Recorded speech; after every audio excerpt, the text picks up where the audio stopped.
Welcome to this quantum security defense presentation, Quantum Private Networking.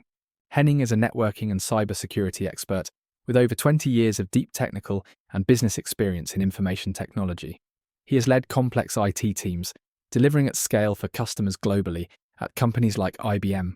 He has published multiple cybersecurity papers and has experience consulting in cybersecurity in automotive, healthcare, and logistics.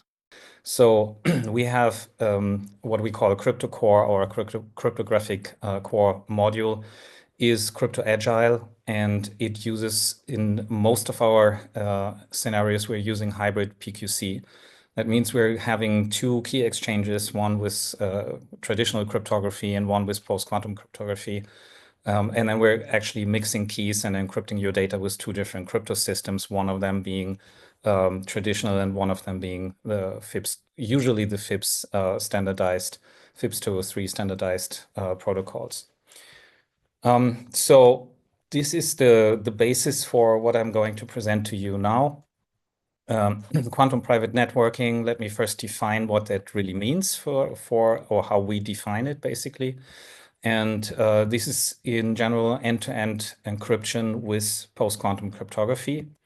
It connects users directly to applications, and it is network agnostic, which means the network in between the end user and the end user device to its application should not really matter. That in our case can be satellite, mobile networks or internet, whatever.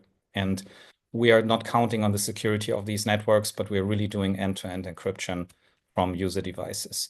And the goal of using quantum private networking is really to protect basically legacy protocols that are not yet speaking PQC, which makes it very handy because there is still, although we see the transition now in standard protocols like TLS is now capable of doing these things, but there's a lot of industry-specific protocols, especially in critical infrastructure and military, where people use protocols that will not be upgraded to PQC even in the next 3 to 4 or 5 years.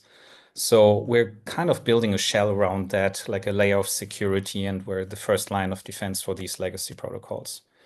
Crypto agility, like Chris said, and I think we all agree on this, is really, really important to be future-proof.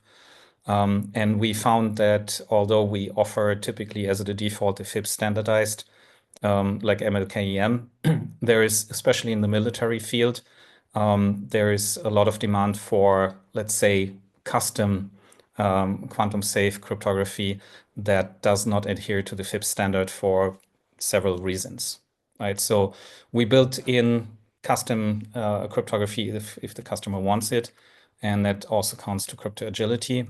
Quantum private networking in general should enable zero trust networking. And I use the term enable because quantum private networking or one single solution can never be a zero trust, right? Zero trust usually contains like at least two different mechanisms to protect certain applications. So we're typically working in combination with identity access management, for example, and that makes it then a zero trust environment.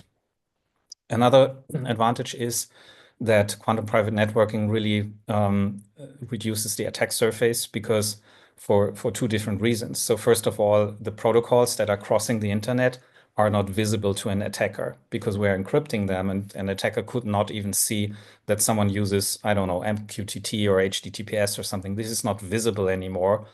So an attacker cannot really focus on certain protocols.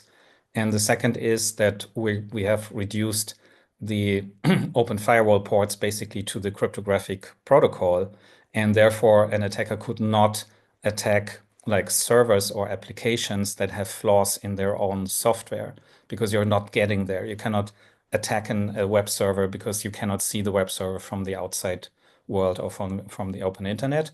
And last is, which comes in very handy, and that is one of our future development goals here, that we're switching to AI-based defense, where we have anomaly detection in the quantum private network, which in contrast to what you've probably heard of anomaly detection in firewalls, we don't need to detect anomalies in the whole internet traffic.